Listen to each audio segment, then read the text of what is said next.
Why glow-in-the-dark plants won't replace streetlights anytime soon?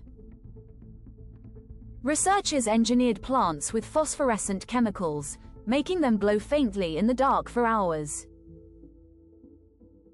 The glowing effect is much dimmer than traditional streetlights, offering little practical illumination for public spaces. Concerns arise about environmental impact and the safety of introducing chemically altered plants outdoors.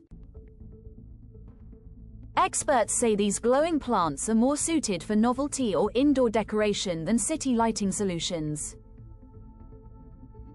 Follow us for more science updates and intriguing breakthroughs in plant technology.